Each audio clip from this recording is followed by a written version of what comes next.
Hello everyone, welcome to my YouTube channel. आप सभी का स्वागत है हमारे आज के इस वीडियो में। और फ्रेंड्स, इस वीडियो में हम लोग बात करेंगे एएलपी टेक्नीशियन और आरपीएफ की एग्ज़ाम डेट के बारे में। देखो, अगर आप में से किसी ने भी एएलपी टेक्नीशियन या आरपीएफ का फॉर्म भरा है तो ये वीडियो आपके लिए बहुत इंपॉर्टेंट रहने वाला है, क्योंकि आपके मन में एग्ज़ाम डेट को लेकर जो भी डाउट है वो इस वीडियो को देखने के बाद क्लियर हो जाएंगे और एग्जैक्टली आपको मालूम चल जाएगा कि आपका एग्ज़ाम कब हो सकता है और उसी हिसाब से आप लोग तैयारी भी कर सकते हैं। तो बिना स्किप किए वीडियो को एंड तक जरूर देखें और चैनल पर नए हो तो चैनल को अभी सब्सक्राइब करके बेल आइकन को प्रेस कर लीजिए। दोस्तों, आगे बढ़ने से पहले आपको बताना चाहूंगा, अगर आप रेलवे के किसी भी एग्जाम की तैयारी कर रहे हैं, ALP technician, RPF, group D, NTPC, तो ऑटोनॉक्स पब्लिकेशन की तरफ से सुशांत शर्मा जी के द्वारा तैयार की गई इस बुक का आप लोग यूज कर सकते हैं, जिसमें 1100 से ज्यादा एमसीक्यू आपको सॉल्यूशन के साथ मिलते हैं। साथ ही 5 प्रैक्टिस पेपर और 2 सॉल्व पेपर भी आपको इस बुक में मिल जाते हैं। टीसीएस का जो पैटर्न है 2024 का, उसके आधार पर यह बुक प्रिपेयर की गई है। सभी चैप्टर्स को क्वालिटी और क्वांटिटी के साथ यहाँ पे अरेंज किया गया है। मैथमेटिक्स की बहुत अच्छी प्रिपरेशन आप इस सिंगल बुक से कर सकते हैं। यहाँ पर आपको सभी सॉल्यूशंस तो मिलते हैं, साथ में प्रैक्टिस सेट भी देखने को मिल जाते हैं। इसके अलावा अगर आप लोग चाहें तो सेम बुक यहाँ पर रीजनिंग के लिए भी अवेलेबल है, जिसमें 1100 से ज्यादा एमसीक्यू, 5 प्रैक्टिस पेपर और 2 सॉल्व पेपर के साथ साथ सभी टॉपिक्स यहाँ पर विद सॉल्यूशंस कवर किए गए हैं। और जैसे कि मैंने आपको बताया कि क्वालिटी के साथ क्वांटिटी यहाँ पर आपको देखने को मिल जाती है। तो रेलवे के किसी भी एग्जाम की तैयारी आप इन बुक से बहुत बेहतर तरीके से कर सकते हैं। इनका डायरेक्ट लिंक डिस्क्रिप्शन में दिया गया है, या फिर नजदीकी बुक स्टोर से भी आप इनको परचेज कर सकते हैं। देखिए, जैसा कि आपको पता है कि जनवरी 2024 में रेलवे ने एक एग्ज़ाम कैलेंडर जारी किया था, जिसमें ALP technician, NTPC, JE, paramedical, group D और मिनिस्ट्रियल एंड आइसोलेटेड कैटेगरी की जो वैकेंसीज है उसके बारे में बताया गया था।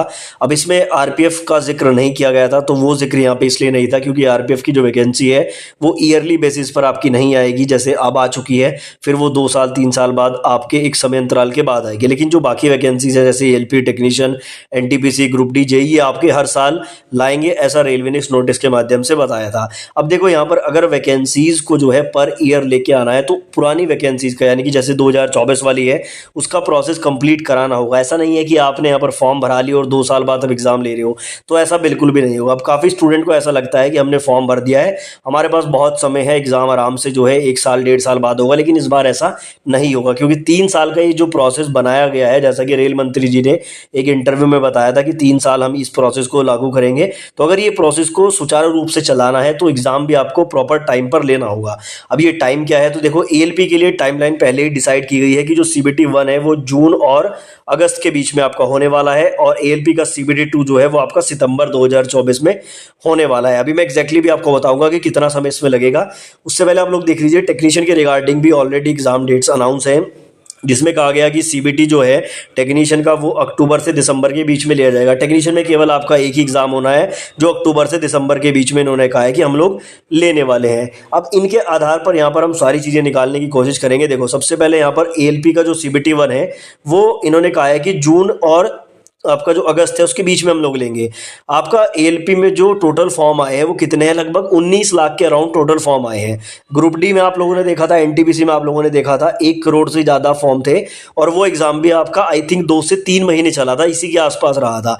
तो ये 19 लाख बच्चों का जो एग्जाम है वो 2 महीने में बड़ी आसानी से कंप्लीट करा लिया जाएगा। और इस बार जो है बीच में हो सकता है गैप वगैरह कम रखें तो और भी जल्दी करा लिया जाए। तो यहाँ से हमें ये पता लगता है कि जो सीबीटी 1 है, जिसमें आपके 19 लाख स्टूडेंट भाग लेंगे, ये आपका जून और जुलाई में 100% कंप्लीट होने के चांसेस हैं।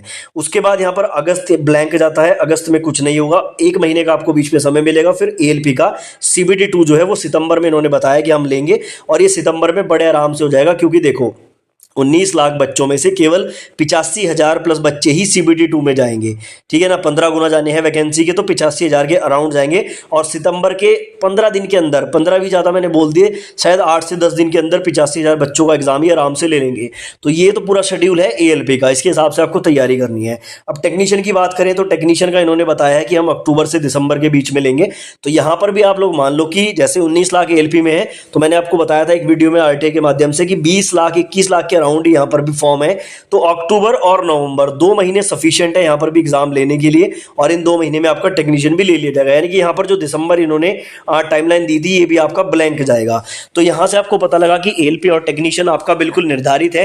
एएलपी का सीबीटी 1 जून जुलाई में, एएलपी का सीबीटी 2 सितंबर में, टेक्नीशियन का अक्टूबर और नवंबर में। अब दिसंबर और अगस्त यहाँ पर ब्लैंक बचते हैं, इसी के बीच में जो है आपका आरपीएफ होने की संभावना है। देखो, वैसे मैक्सिमम पॉसिबिलिटी है कि जो आपका आरपीएफ का एग्जाम है वो अगस्त में ले लिया जाएगा, क्योंकि इतने ज़्यादा फॉर्म भी नहीं आएंगे आरपीएफ में, तो ज़्यादा दिक्कत नहीं है, 1 महीने में आराम से एग्जाम हो जाएगा। लेकिन अगर किसी कारण से यहाँ पर अगस्त में नहीं होता है तो दिसंबर में भी आपका एग्जाम हो सकता है। दिसंबर में इसलिए बोल रहा हूँ क्योंकि देखो रेलवे शायद ही ऐसा करेगा कि सेम डेट्स पर 2 एग्जाम लेगा। ऐसा कभी नहीं होगा कि आरपीएफ का भी उसी दिन एग्जाम है, एलपी का भी उसी दिन एग्जाम है, ऐसा तो नहीं होगा, क्योंकि ये बात रेलवे भी अच्छे से जानता है कि एक स्टूडेंट मल्टीपल एग्जाम्स में भाग लेता है रेलवे में। तो मैक्सिमम पॉसिबिलिटी तो यही है कि अगस्त में आपका आरपीएफ का एग्जाम जो है वो ले लिया जाएगा। लेकिन किसी कारण से अगर ये अगस्त में नहीं होता है तो फिर दिसंबर यहाँ पर बिल्कुल ब्लैंक है और दिसंबर में आपका आरपीएफ का एग्जाम लिया जा सकता है। लेकिन ये बात लगभग कंफर्म है कि ये जो एग्जाम्स हैं आपके एएलपी टेक्नीशियन और आरपीएफ का, ये आपका दिसंबर से पहले पहले ले लिए जाएंगे, क्योंकि अगर इसको ये नेक्स्ट ईयर पर डालेंगे तो फिर नेक्स्ट ईयर के भी एग्जाम्स हैं और फिर बीच में group D, NTPC, RRB, JE भी आ जाएगा, तो चीज़ें मैनेज करनी मुश्किल हो जाएंगी। तो ये जो टाइमलाइन इन्होंने दी है इसको ये लोग फॉलो करने की पूरी कोशिश करेंगे और आपको भी इन्हीं डेट्स को जो है अपनी टारगेट मान के तैयारी करनी है। ठीक है, तो ये था हमारा एएलपी टेक्नीशियन और आरपीएफ एग्जाम डेट्स के रिगार्डिंग पूरा इन्फॉर्मेशन। उम्मीद करता हूँ वीडियो आपको पसंद आया होगा। ऐसी वीडियोस देखने के लिए हमारे चैनल को सब्सक्राइब करके बेल आइकन को प्रेस कर लीजिए।